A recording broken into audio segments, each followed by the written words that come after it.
Consciousness, the final frontier. These are the voyages into the universe between your ears. Our mission, to explore collective wisdom, seek out amazing secrets, and spread the message of personal potential.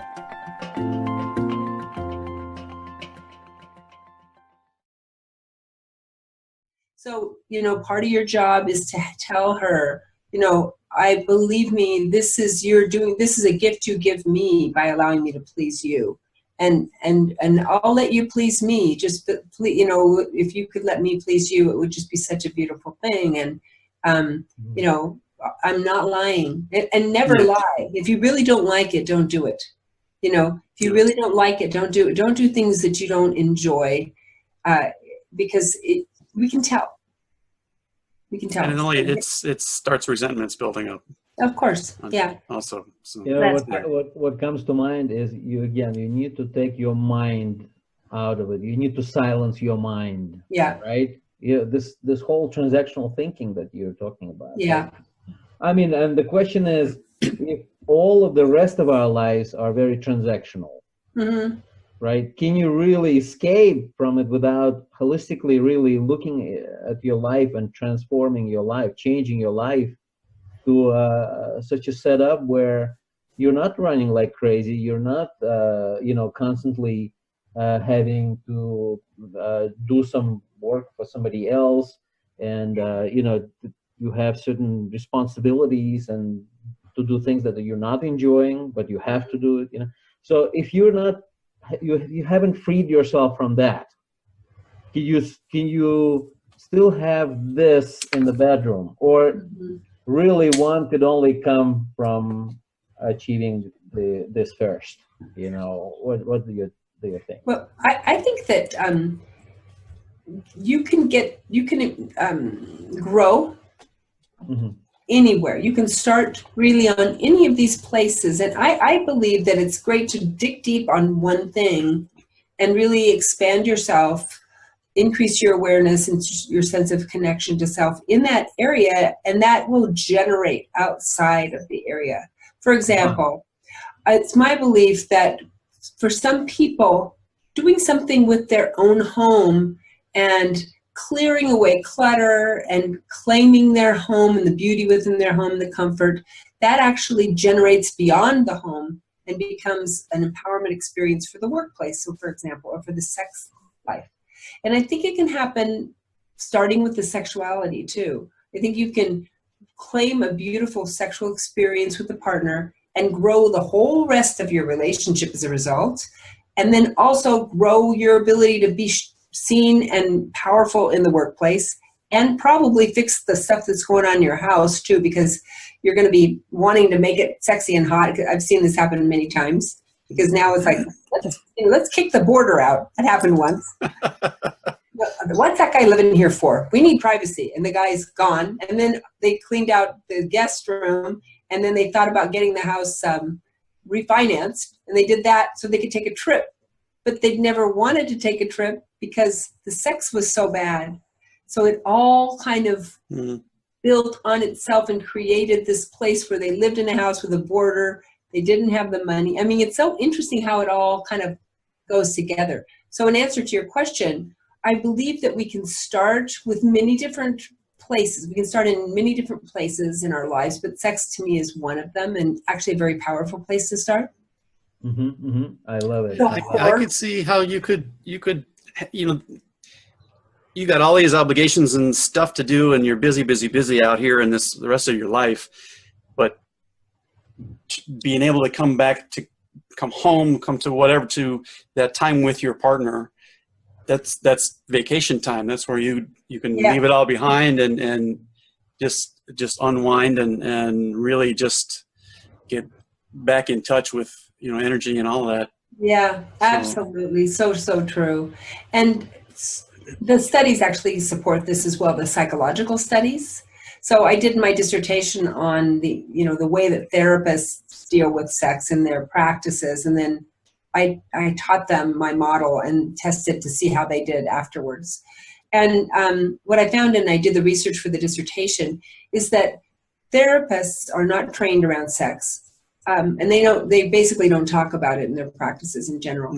But when people do get help around the sex problem, all those things that therapists typically discuss, like money issues and the in-laws and communication and all those different things that, we all know about, when they fix the sex thing, shockingly, a lot of those things get better, even without direct support to those issues, even without direct therapy to those issues, because somehow there's that feeling of looking across the room at a party or even down the aisle at Costco after an amazing night with your partner and just catching his eye and both of you just grinning, that makes you feel alive and special in a way that nothing really else does.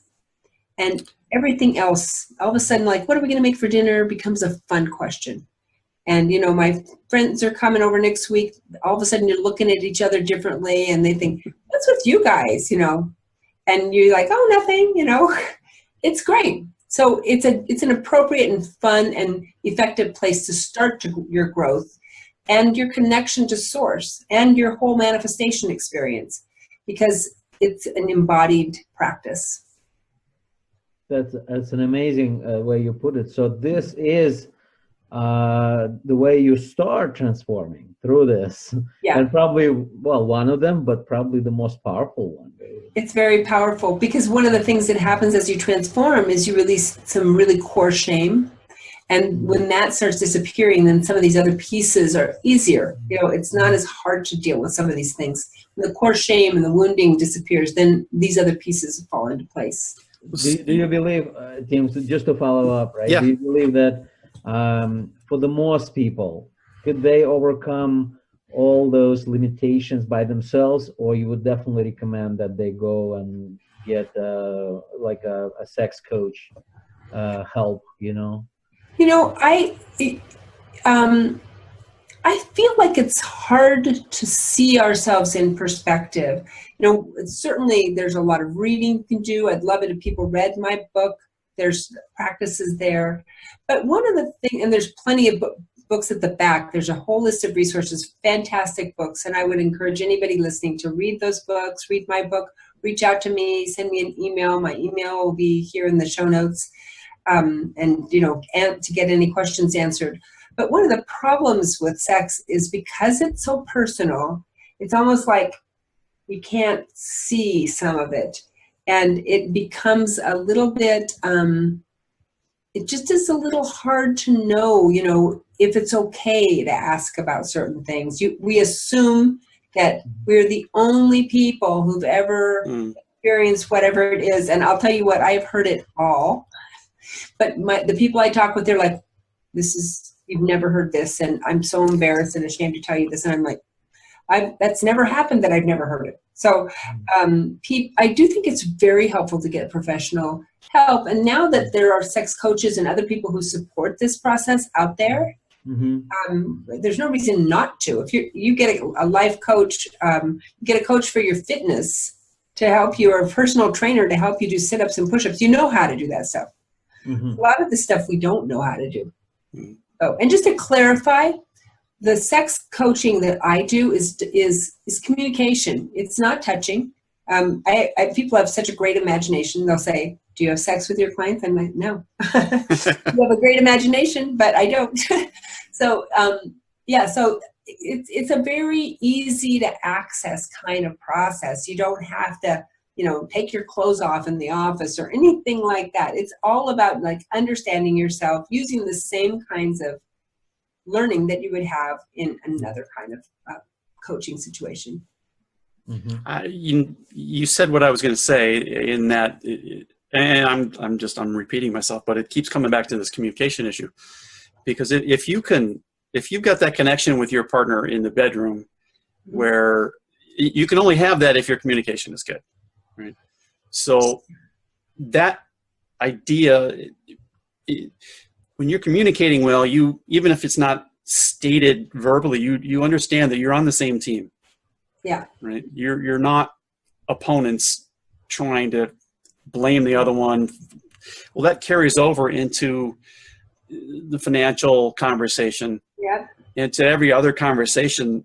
And that's, it's something I'm looking at doing putting a workshop together around money issues and things. And it's, money keeps getting pointed at as the number one factor for our 50% divorce rate. Mm-hmm.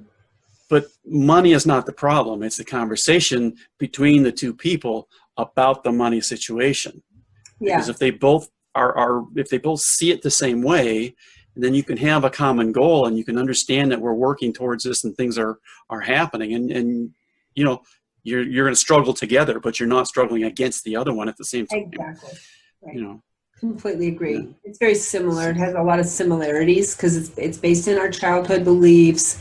It gets us at that level of safety and being enough. Those pieces come into play in both sex and money, and we don't understand it very well. We don't have a lot of education, and some people look like they're having a great time.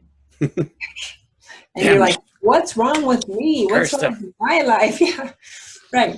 Yeah. But I like to say that if we treated sex the same way, if we treated gardening the same way we treat sex, everybody would have houses filled with weeds and just junk, and we would not have any beautiful flowers except for the one house on the corner, and no one would ever ask those people how they did it. You just walk by like, oh my gosh, because we don't teach people about sex. I think things are getting way better now. Yeah. I'm seeing this because, I'm seeing many more houses with flowers. Yeah, more houses with flowers. Right. I'm telling you, I don't know. I think that some people are borrowing flowers from the neighbors. Sometimes they're sharing the flowers. Yes, that's right. Some people are all living in the same garden. Yes, that happens. There's a lot of ways to grow a garden. But especially the millennials, you see. I mean, they're much less socialized, into all these programs that the baby boomers. And I see that because I have a 25-year-old daughter. Yeah. And I communicate with their friends, and I'm part of their kind of circle, right? Yeah. And I see just how much more free thinking and allowing and self-loving they are, Yeah. Transformation going on for sure.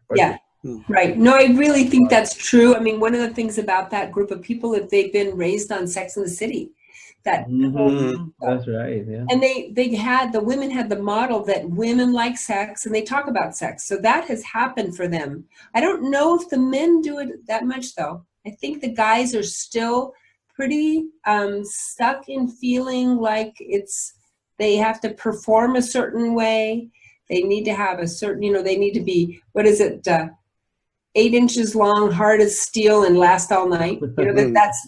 Well, they're getting raised on internet porn, right? Exactly. So that's a whole different. Exactly. Different, and they don't understand what it actually. Yes, that's actually a great point, Tim. Internet porn is, like the sex education of today, which is super unfortunate because there's so little in there that's really informative.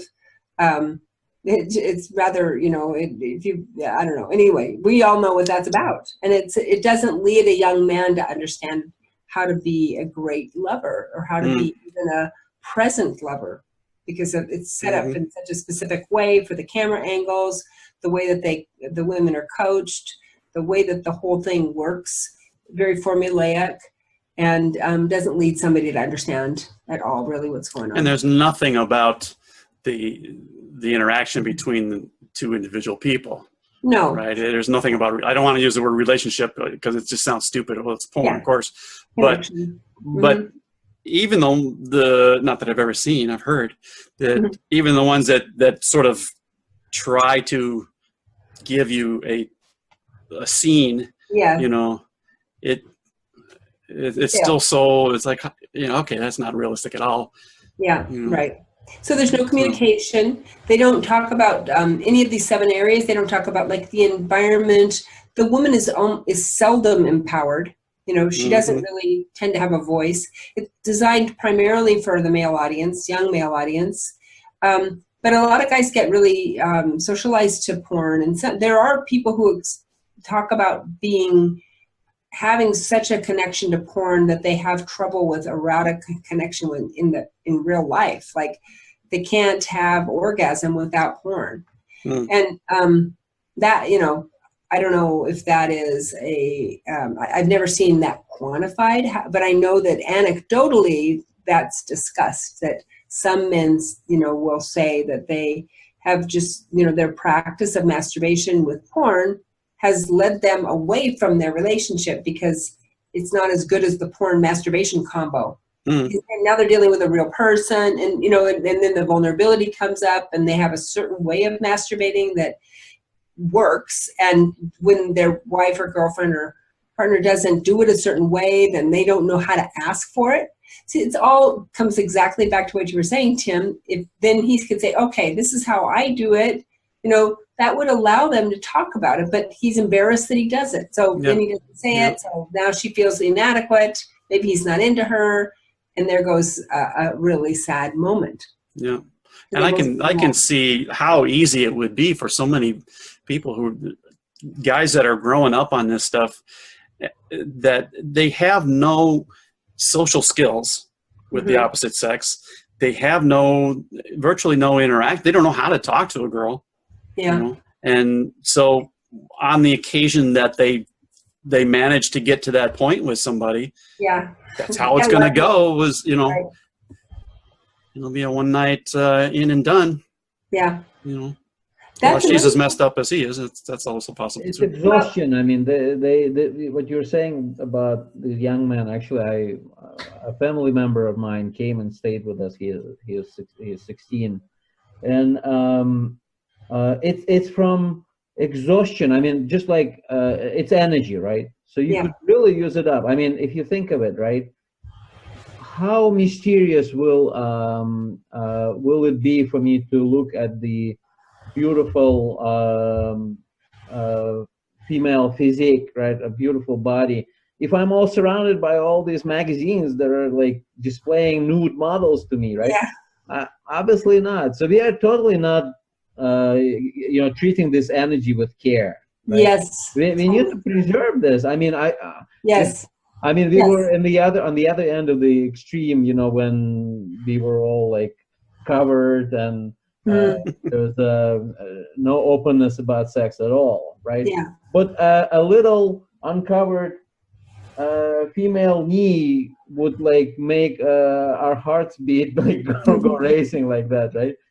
But, I mean, you know, so we need to find, I guess, you know, part of this treating this energy responsibly is not exposing yourself to all this, right? Yes, so, I think that's right. I think that's a really good point. And just when you think about the women who are in the films, they're regular people. They have flaws as well, just like normal women do. But since it's film, they can be positioned in a certain way. There can be makeup applied. So you can cover any kind of, it can be edited. So this means that you're not seeing real women. Even if you watch, you know, Real Women, right? You're not real women. So yeah. The most erotic films had almost no nudity, right? It was just mystery, and I mean, eroticism is disappearing. The whole, because it's exactly what it's like horror films. The scariest horror films didn't really show the monster. Right. It's just So, so what's going on in your head is much stronger than what happened on. Right. So reading erotica is really a great idea. I encourage people to do that. Oh my God! You know what? Literature. This is amazing. It's what happened with this 50 Shades of Grey, huh? That was amazing. Right? Oh, that's so funny.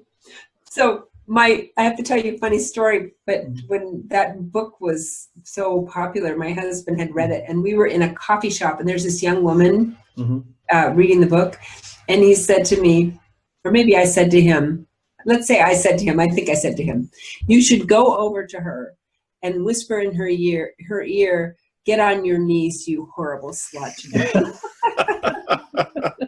Because you knew what she was reading and you knew she would have liked that. But anyway, because everywhere, the grandma, the auntie, you know, you saw them all over the subway. They were all over, you know, in the airport waiting areas. And you knew the book is kind of like, oh my, I didn't think that of you. So what does that say about, if that is so appealing to so many women? Yeah. Because it really was the women, not so much the men. Right.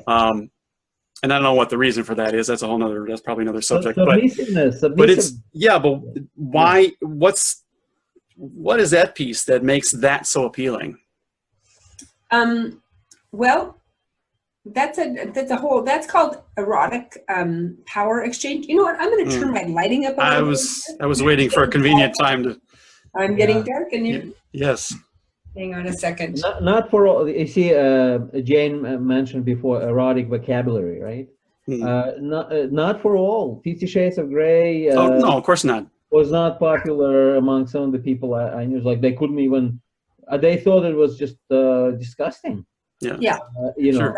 while others are just amazing. I mean, they just totally got it, right? So, Right. Well, that's all variations in taste. You know, there for some people, just seeing your partner naked is disgusting. That's, you know, you would never. Yeah, but that would work on this woman in the coffee shop because obviously by seeing her reading that book, you kind of got a clue what her erotic vocabulary was, right? So right. It was like that. Right. So it's I don't know. It was really an interesting thing for people. I consider myself, or I refer to myself as a sexologist. So those of us who are sexologists, we watch the phenomenon, and it's a bad book. I don't know if you've read the books. They're bad, poorly written books. That's what I've heard. Yeah, the woman doesn't claim to be a great author. She wrote it, you know, on the subway or whatever. It was her own fantasy, so, you know, no blame to her.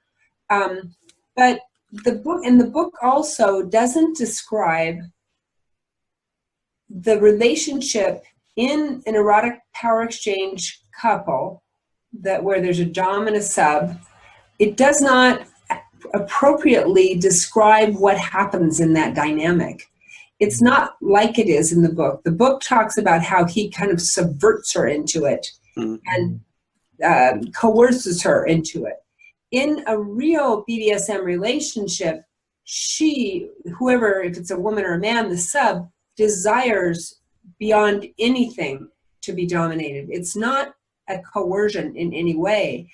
That person has this sense of wanting to be able to release erotically, and only through domination, bondage, submission, sometimes humiliation, can that happen. It is a need of the person who is the sub. And the dom does this in service to the sub. And because the dom enjoys it as well, but it's not what is displayed in the movie. So it's very interesting, or in the books, for people who know about BDSM. And it was unnatural, right? Yeah, it was really upsetting to them because it was the wrong message. So why did people like it so much? Well, they found it really hot. They loved the sex. One of my relatives and she was, I don't know, she was at the time, she's 61 now, so I don't know how old she was then, a few years younger. And oh my gosh, she was just so aroused by it. She read it every night before bed. And, I don't know, she just loved it. And there was something about it, had that naughtiness to it. It wasn't that graphic, that it felt like it was, so hard for people to pull in. I mean, I read things that have a huge amount of graphic content, and it had more mainstream types of sex acts and things like that people understood well. She also was so easily orgasmic, the woman in the book. Like just, she was like orgasmic, and that's a fantasy for a lot of women, like, oh, yeah. Hi, honey. Yeah, right. Yeah. They're winning again. Yeah. So I think that might have been it. And this feeling that this girl had, was kind of that she was taken, because the people who read it were not primarily subs, right? The women who read the book all over the country. They're not all in the sub role. So that feeling of being taken by a guy, then you can let go of responsibility, because now you weren't responsible for it that much. Somebody kind of coerced you and get you to do that, and all of a sudden your life becomes sexy and exciting. We all want that, right? Yeah, I wonder. Yeah, go ahead. It just really quickly, maybe it reminds me of. I didn't see the 50 Shades of Grey, and I didn't read the books, so I have no real exposure to it. But I remember 9.5 Weeks. Mm-hmm. I love that. And that was hot. Mm-hmm. That was, and what I gather, it's a very similar sort of story. At least it seems to be. Yeah. I'm wondering how similar the two actually are. Well, in 9.5 Weeks, Kim Basinger is, she's really a powerful woman, and she's there, but they have a real dynamic together.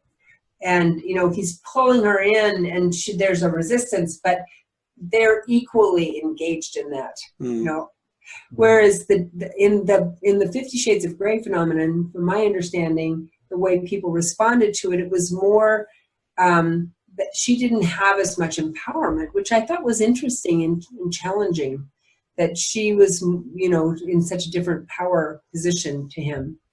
But people loved it. They loved it. So it's kind of the 9.5 Weeks of today. Yeah. Have you watched the movie Secretary? Yes, I watched it. Yeah. Did you like that? It was a strange movie for me. I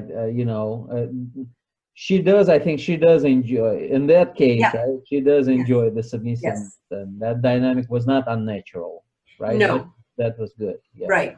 And of course, the problem with Secretary, if you're a BDSM person, is it kind of implies that the only reason that you have an interest in this role is because you're damaged by someone who's abused you. And that's not the experience that many people who are in the community express. They feel completely whole. They do not feel like they've been abused or assaulted. It's just a sexual preference for them.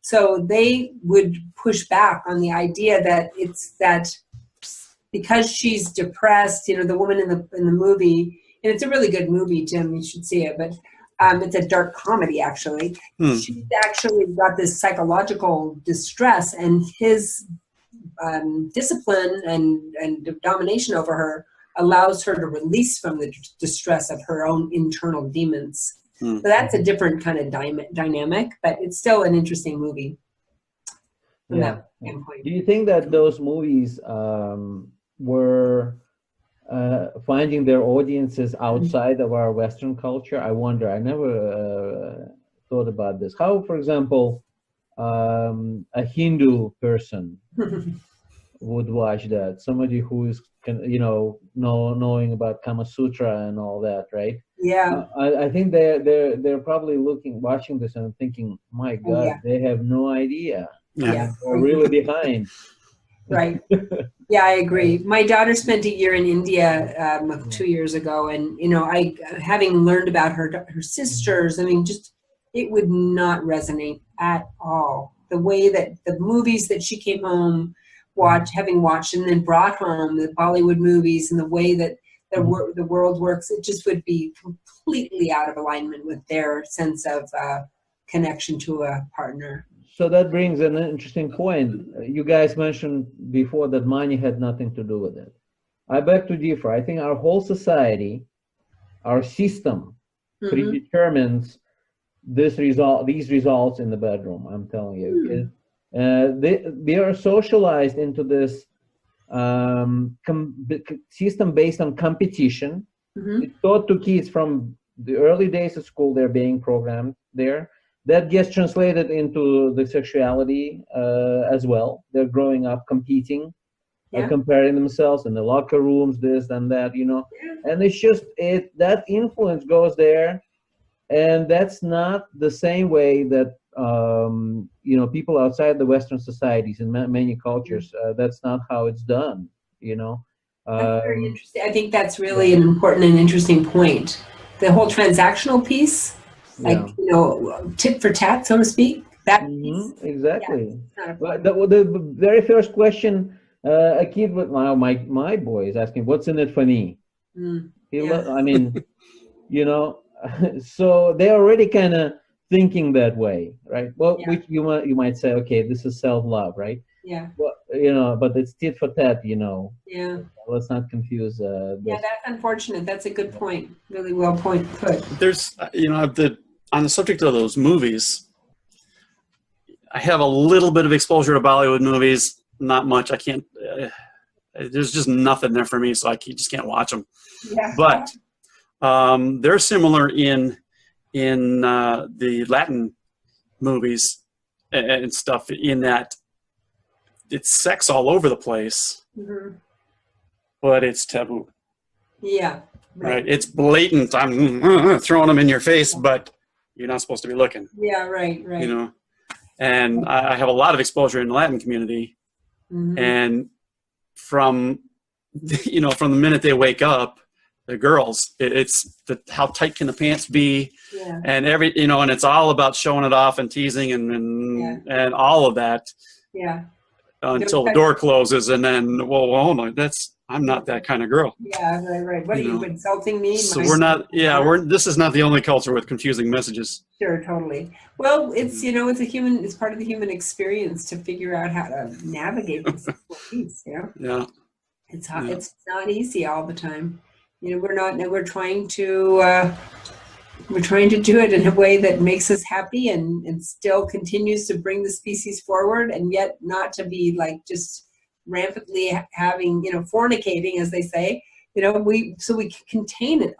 The urges, as you were mentioning, Gabi, this whole feeling of like the power of sex, we're trying to control it. And that's what we do in society. And that's part of what's happening here. We are misusing it. It's a great power, but we are misusing it. Sex, they say, sells, right?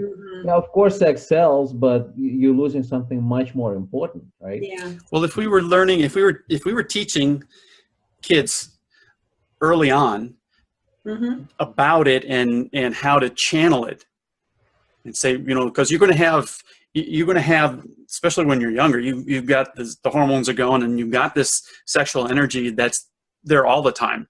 Yeah. But you can't release it in sex all the time. Yeah. You can channel that into other activities and things, right, and really produce something. But we don't, because we can't talk about it, that doesn't even, you can't bring that up. You can't even see, how do you start suggesting that, right? This is not a good situation at all. So you're a 16-year-old, right? You have this, the energy is just, you're exploding with this energy. Overwhelming. Yes. I don't know that you can channel it anywhere. It's almost like suffering, because of this intensity of that energy, and you have to release it, right? But you can. You go out and do physical stuff. You go out and... I don't think you could. Actually, it gets even harder because your testosterone levels are even going up, with physical activity, right? Yeah. So I think one of the things we need to do, though, is provide young people with some privacy.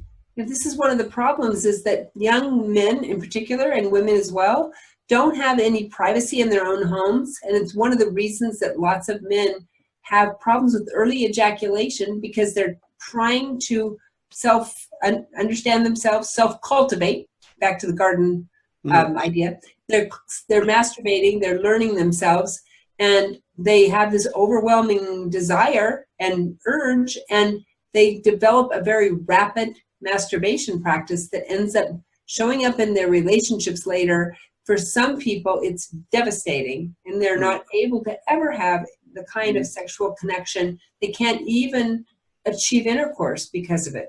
And it's something that people come to me to talk about, and I help them develop a plan for desensitizing themselves and increasing their ability to maintain an erection longer so they can actually be with a partner. That's a big deal, and no one talks about it.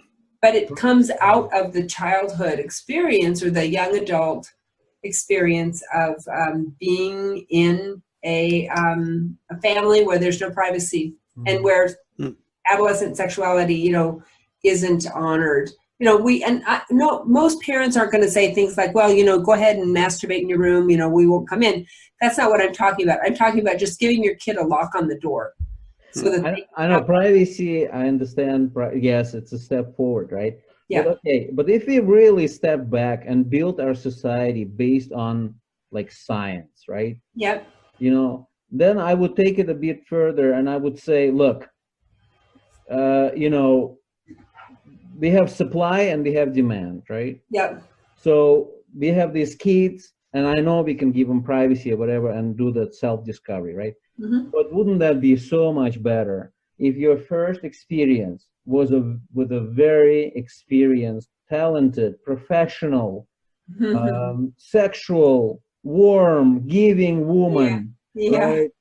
Who is older, and more experienced and nurturing, right? Yeah. And we have plenty of them, Yeah. right? We have plenty of them who are like willing and able, and they just can't get that, right? Yeah. And then we have this guy struggling, and here you go, your capitalism doesn't work. Yeah. You have the supply and you have demand, and we need to bring these two together, right? And it doesn't work. It doesn't work. So we need to. There has to be, if we base it on science, right? Right. Then there has to be. I don't think anybody's tried that business model though. But it's coming. I'm telling you, it's coming, because we are finding. You know, I recently found this. There's this app on the iPhone, right, where you could now basically lease a car from your iPhone. Yeah. And it will be delivered to your house door, right? And, oh my gosh. And you could stop your lease at any time. Turns out what happens is there are all these dealers, right? The auto dealerships, right? Yeah. The cars resting like parked there for months, right? Yeah. And so there are some smart guys who understood, like, why aren't we leasing those cars? Yeah. So let's offer them. The main obstacle is that people don't want to commit. Yeah. Right?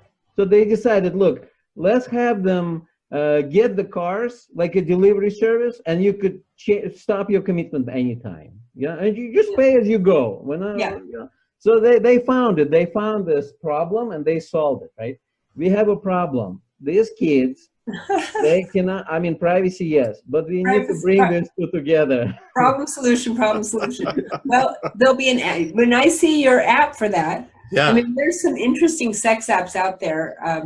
Some really interesting ones coming out, and they're, you know, it's more and more common that people are addressing these problems that people have, but and using technology to do that. And there's a whole area called sex tech that where people have created electronic options for people, and some of them, you know, might be really great, and some of them are not so great. I have to tell you about a new sex toy that you should keep your eyes open for. This toy. It's called the Hi toy, HI, and it's an abdominal orgasm producing toy. Mm-hmm. So fully clothed, it goes on your abdomen for a woman, and then there's a little piece that goes down between the legs, but she's completely clothed, and it creates these amazing orgasms in women. You got to keep your eyes open. It's still in the crowdfunding phase. Is she doing like crunches to activate it, or what? No, it's a vibrator. It's like a back massager kind of, but it has this like abdominal massage thing. Okay. And it's a friend of mine who created it, and he developed it because his wife had serious, she'd had a lot of surgeries, and she had a lot of abdominal adhesions, and he was a therapist, a massage therapist. So he did a lot of like work on her abdomen using his hands to break up these adhesions, and he found that she had this orgasmic response, and he was like, what's that about? And so anyway, he created this device that is really kind of interesting, and I think it's called Human Innovations is High. It's couples, women in couples, maybe.com, something like that. Anyway, this machine or toy, it plugs in, it's about this big, and it fits on the abdomen. And I've experienced myself, it's really amazing. I actually had an orgasm in front of a group of peers, fully clothed in like a classroom when somebody was demonstrating it, the people who developed it. And so I said, I'll try it. I really didn't expect to have any response to it. It was pretty amazing. It's pretty awesome. It's fantastic. It's going to help a lot of women who have body image issues and who don't feel they have orgasm, because there are all these nerves that will be stimulated that are different. So the head problem will disappear for a lot of women. You know, like, oh my gosh, my body does things I didn't expect, and that will open their eyes to different opportunities. Healing, it's pretty cool. Yeah. So keep your eyes open. What's the name again, Jane? Hi, Human Innovations. Human Innovations. Okay. Yeah. So now it just occurred to me, you know how many issues these young guys, these boys are having from unsuccessful first sexual encounter? You know, that they carry through all their lives, you know, after that. That thing that I'm telling you will totally take care of it.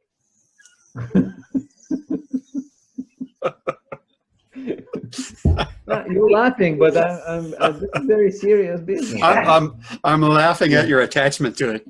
Okay. You know what? The idea just occurred to me, and I'm so excited. You know, from this, I don't know. It just came to me. Yeah. All right. Then. Know that there are plenty of clients. Yeah. Well, this has been so much fun. Yeah, I was just about to say, I think we're probably at a natural stopping point here. Jane, so we don't forget, how do people find you? Tell us. Yeah, sure. Okay. So my website is janeguyn.com. Excuse my voice. I've been talking a long time now. So it's GUYN.com. And on my website, you can get a copy of my book, a downloadable copy, just by putting your name and email in there. You will get that in your email inbox. And you can contact me using a link on my website and set up a call with me. I'd love to talk with you. Completely free to you. I call it a bedroom breakthrough discovery session. So I'd love to do that. And yeah, it's been a delight talking to you guys. I think we should do it again sometime. Yeah, love to have you back. Jen, it's been a great fun, and I looked at your website, and I really loved it how you are taking us from like through the questionnaire, right? And I just kept scrolling, and you gave such compelling reasons to really do it. Thanks. Yeah, absolutely. Yeah, great. All right. Thanks a lot, guys. Thank you. Take care. Bye-bye. Thank you. Bye-bye. Hi, this is Tim Starr. Thanks for joining me and Gabi on the universe between your ears. We really appreciate you taking the time to hang out with us for a little while. And we'd like to see you again. So be sure to subscribe wherever it is you're consuming the podcast from, whether it's YouTube or Stitcher or iTunes or whatever the hell else is out there. We want to see you again. We also want to hear from you. So let us know what you think of each episode. Let us know if you've got an idea for a future episode that you think would be just killer. Absolutely, let us know. All right? Thanks again, and we will see you next time around.